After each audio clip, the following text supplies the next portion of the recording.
అందరికీ నమస్కారం. నేను మీ చార్టర్డ్ రమేష్ని మళ్ళీ వచ్చేసాను. గ్రో తెలుగు యూట్యూబ్ ఛానల్కి స్వాగతం, సుస్వాగతం. ఇవాళ మనం చూసుకోబోయేది టాపిక్ ఏంటంటే స్టాక్ మార్కెట్లో కంపౌండింగ్. అసలు స్టాక్ మార్కెట్లో కంపౌండింగ్ రేట్ ఆఫ్ ఇంట్రెస్ట్ అన్నది ఎట్లా క్యాలిక్యులేట్ చేస్తావయ్యా అని అడగచ్చు మీరు. అంటే మీ ఉద్దేశం ఏంటంటే నార్మల్గా ఎఫ్డి వేసామనుకోండి, సంవత్సరానికో 5 సంవత్సరాలకో 10 సంవత్సరాలకో ఇంత రేట్ ఆఫ్ ఇంట్రెస్ట్ అప్పుడు కంపౌండ్ అవుతుందని చెప్పుకోవచ్చు. అసలు స్టాక్ మార్కెట్లో రిటర్న్ ఎంత వస్తుందన్నదే కరెక్ట్గా తెలియదు, కానీ కంపౌండింగ్ ఎట్లా అవుతుంది అని మీరు అడగచ్చు. దాని గురించి వీడియో చేస్తున్నానండి. అది అర్థం చేసుకోవడానికే మీ దగ్గరికి ఈ కంటెంట్తో వచ్చాను నేను. ఒకవేళ మీరు కనుక మా ఈ గ్రో తెలుగు యూట్యూబ్ ఛానల్లో ఇంకా మీరు సబ్స్క్రైబ్ చేసుకోకపోతే ఫస్ట్ సబ్స్క్రైబ్ చేసుకోండి. ఎన్నో ఇలాంటి అద్భుతమైన ఎడ్యుకేటివ్ కంటెంట్ మీకోసం ప్రిపేర్ చేస్తున్నాం. మీరు ఖచ్చితంగా చూసి ఆనందిస్తారు. అలాగే ఖచ్చితంగా స్టాక్ మార్కెట్లో డబ్బులు సంపాదించే అవకాశాలు కూడా మీకు అందించేలాగా చేస్తాం మేము. అది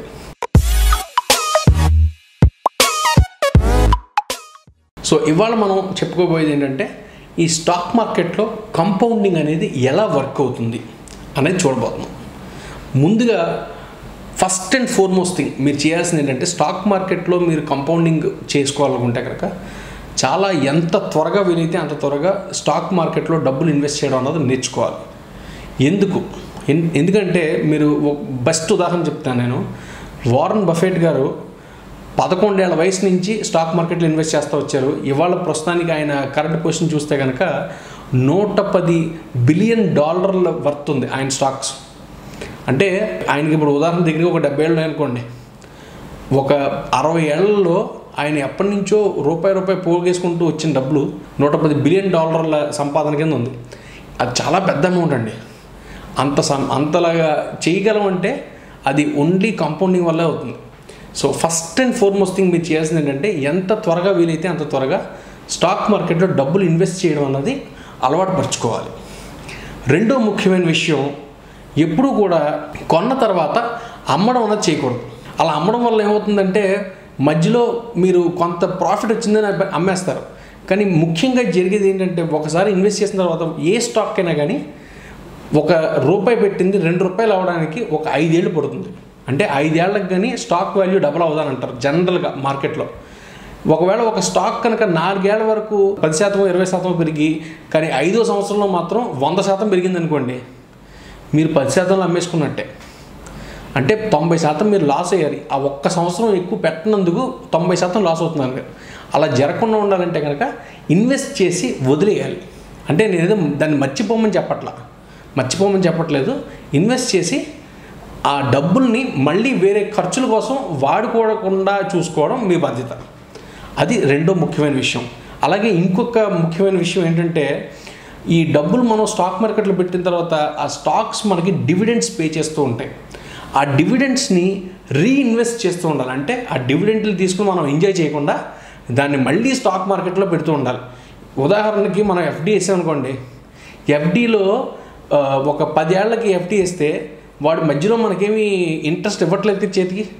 10 ఏళ్ల తర్వాత ఉదాహరణ ₹1,00,000 వాళ్ళు ఎఫ్డి వేసి 10 ఏళ్ళ తర్వాత తీసుకుంటారంటే కనుక ఓ 2 లక్షలు 2.5 లక్షలు ఇస్తాను అనుకుందాం. మధ్యలో ఏమి ఇవ్వట్లేదు. ఎందుకు ఇవ్వట్లేదు? ఆ వడ్డీని కూడా తిరిగి మళ్ళీ ఇన్వెస్ట్ చేస్తున్నారు ఎక్కడో, అందుకనే మనకేం ఇవ్వట్లేదు. అలాగే మనము చేద్దాం. మన చేతికి డబ్బులు వస్తే మనం మాత్రం తిరిగి మళ్ళీ షేర్లో డబ్బులు పెట్టడానికి మనకు కష్టమే ఉంది. మనము చేయొచ్చు కదా అదే పని. రిటర్న్ ఏదైతే వస్తుందో డివిడెండ్ రూపంలోనూ లేకపోతే మధ్యలో వేరే ఇంటర్మ్ డివిడెండ్స్ కూడా ఇస్తూ ఉంటారు. ఆ డబ్బులన్నీ కూడా తిరిగి మళ్ళీ ఇన్వెస్ట్ చేస్తూనే ఉండాలి. అప్పుడే కంపౌండింగ్ అనేది బాగా జరుగుతుందండి. ఇంకో ముఖ్యమైన విషయం ఏంటంటే ఎప్పుడు కూడా షేర్లు కొన్నవి లాంగ్ టర్మ్ ఉద్దేశంతో కొనాలి. అలాగే ఆ కొనే షేర్ల యొక్క పూర్వోత్తరాలు మొత్తం శుభ్రంగా క్షుణ్ణంగా పరిశీలించి దాని తర్వాత ఈ కంపెనీ పెరుగుతుంది అనుకుంటేనే కొనుక్కోవాలి. ఇది ముఖ్యమైన విషయం. అండ్ లాస్ట్ విషయం ఏంటంటే కొనేసిన తర్వాత ఎప్పుడు కూడా దాన్ని గాలికి వదిలేయకూడదు. అంటే నేను కొనేసాను, నేను దాని గురించి పట్టించుకోను అని కూర్చోకూడదు. ఇన్స్టెడ్ ఏం చేయాలంటే కనుక అప్పుడప్పుడు ఆ కంపెనీ పరిస్థితి ఏమన్నా తగ్గుపోవం పడుతుందా, లేకపోతే ఆ కంపెనీలో లాస్ వచ్చే అవకాశాలు ఏమైనా ఉన్నాయా, ఇలాంటన్నిటిని కొంచెం చూసుకుంటూ ఉండాలి. ఎందుకు చూసుకోవాలంటే కనుక ఒక షేర్ కొన్న తర్వాత పెరుగుకుంటూనే పోతుంది. ఎక్కడో ఓ చోట దానికి భయంకరమైన కాంపిటీషన్ వచ్చిందనుకోండి, ఈ షేర్ ప్రైస్ తగ్గుతుంది కదా. అలాంటప్పుడు మన ఇన్వెస్ట్మెంట్ని మనం ప్రొటెక్ట్ చేసుకోవాలి. మనం కాపాడుకోవడానికి స్టాక్ మార్కెట్లో కొన్ని పద్ధతులు ఉన్నాయి. ఆ పద్ధతులనే స్టాప్ లాస్ స్ట్రాటజీ అంటారు. అంటే ట్రిగరింగ్ ది స్టాప్ లాస్. మన స్టాక్ బ్రోకర్ మన గ్రో యాప్లో చూసుకున్నాం అనుకోండి, గ్రో యాప్లో స్టాప్ లాస్ అనే ఒక కాన్సెప్ట్ ఉంటుంది. ఏ షేర్ కొన్నా కానీ అక్కడే కొనేటప్పుడే మనం స్టాప్ లాస్ అనేది ఒకటి ఇచ్చుకోవచ్చు. ఉదాహరణకు ఒక 100 రూపాయలకి కొన్నాను నేను. నా ఉద్దేశంలో నేను కొన్న తర్వాత ఒకవేళ షేర్ ప్రైస్ కనుక 10% కంటే తక్కువ పడిపోతుంది అనుకోండి, అంటే 90 రూపాయల కంటే తక్కువ పడిపోతే వెంటనే అమ్మేమని చెప్తాను నేను. అలా అమ్మేయడం వల్ల ఏమవుతుందంటే నా స్టాక్ యొక్క లాసు 10%తో ఆగిపోతుంది. లేకపోతే 100 రూపాయల నుంచి 20 రూపాయలు పడిపోయింది అనుకోండి, 80% లాస్ అయిపోతాను కదా. అందుకని స్టాప్ లాస్ అనేది వాడడం ఎలాగా అన్నది తెలుసుకోండి. అలాగే ప్రాఫిట్స్ కూడా మనం లిమిట్స్ పెట్టచ్చు. దాన్నే స్టాప్ ప్రాఫిట్స్ అని అంటాం. ఆ స్టాప్ ప్రాఫిట్స్ కూడా ఇదే కాన్సెప్ట్లో ఉంటుంది. ఉదాహరణకి 100 రూపాయలకు కొంటున్నాను నేను, కానీ నా ఉద్దేశంలో ఈ షేర్ ప్రైసు చాలా వాలటైల్గా ఉంటుంది, కానీ ఖచ్చితంగా ఒక 30% ప్రాఫిట్ వరకు వెళ్తుంది అనుకుంటున్నాను అనుకోండి. నేనేం చేస్తానంటే ఆ స్టాప్ ప్రాఫిట్ అన్నది ఒక 130 రూపాయల దగ్గర పెడతాను. 130 రూపాయల దగ్గర పెట్టి ఒకవేళ ఎప్పుడైనా కనుక షేర్ ప్రైస్ 130 రూపాయల దగ్గర దాటితే వెంటనే సేల్ చేసామని చెప్తాను. సో దట్ ఏమవుతుందంటే నేను కొన్న 100 రూపాయలు 130 రూపాయలు అయిందంటే 30% పెరిగింది. పెరిగిన తర్వాత దాన్ని అమ్మేస్తాను. ఈ డబ్బులను తీసుకెళ్ళి మళ్ళీ ఇంకో షేర్లో పెడతాను. ఇలా చేయడం వల్ల నా ఇన్వెస్ట్మెంట్ అనేది ప్రొటెక్ట్ అవుతుంది. సో ఈ పద్ధతుల ద్వారా మనం కంపౌండింగ్ అనేది చాలా బాగా చేసుకోవచ్చు అండి. స్టాక్ మార్కెట్లో కంపౌండింగ్ జనరల్గా ఒక పర్సంటేజ్ పెట్టి చెప్పలేము. ఎందుకంటే ఎఫ్డీలో మనం 7% అనో 10% అనో 20% అనో చెప్పుకోవచ్చు, కానీ స్టాక్ మార్కెట్లో అలా చెప్పలేమే. ఈ పద్ధతులు ఫాలో అయితే కనుక ఖచ్చితంగా కాంపౌండింగ్ అనేది స్టాక్ మార్కెట్లో కూడా పాసిబులే. చివరిగా స్టాక్ మార్కెట్లో మోస్ట్ ఇంపార్టెంట్ థింగ్ ఏంటంటే పేషెన్స్, సహనం. నేను ఇందాక చెప్పాను మీకు, వారన్ బఫెట్ గారు 11 ఏళ్ల వయసు నుంచి ఇన్వెస్ట్ చేస్తూ వస్తే ఇవాళ దగ్గరగా $110 బిలియన్ వర్త్ ఆఫ్ స్టాక్స్ ఆయన చేతిలో ఉన్నాయని చెప్పింది. ఈ $110 బిలియన్ $107 బిలియన్ వారన్ బఫెట్ గారికి 65 ఏళ్ళు వచ్చిన తర్వాతే పెరిగిందండి. అంటే ఆయన ఎంత పేషెంట్గా ఉన్నారో చూసారా. మనం ఎంత సహనంతో బోనస్లు, రైట్లు, అలాగా డివిడెంట్లు ఏ వస్తే అవి తిరిగి ఇన్వెస్ట్ చేస్తూ వస్తే మాత్రమే 60 ఏళ్లకో 50 ఏళ్లకో ఆ డబ్బులు అన్నవి $110 బిలియన్ అండి. అసలు మనం అసలు ఆలోచించలేం.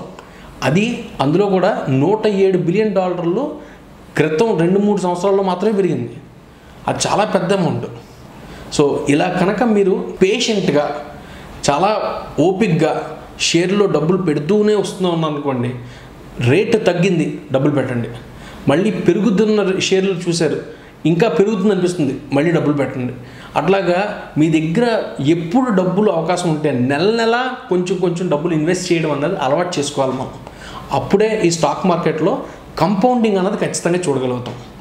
సో ఇలాంటి ఎడ్యుకేటివ్ వీడియోస్ ఇంకా మీరు ఖచ్చితంగా మీరు చూస్తూ ఉంటారు. మా ఈ గ్రోత్ తెలుగు యూట్యూబ్ ఛానల్ని సబ్స్క్రైబ్ చేసుకోండి. అలాగే గంట ఏదైతే ఉందో దాన్ని ప్రెస్ చేయండి. సో దట్ మీకు రెగ్యులర్గా అప్డేట్స్ ఏవైతే ఉన్నాయో వస్తూ ఉంటాయి మా యూట్యూబ్ ఛానల్ నుంచి. అప్పటివరకు ఉంటాం. నమస్కారం.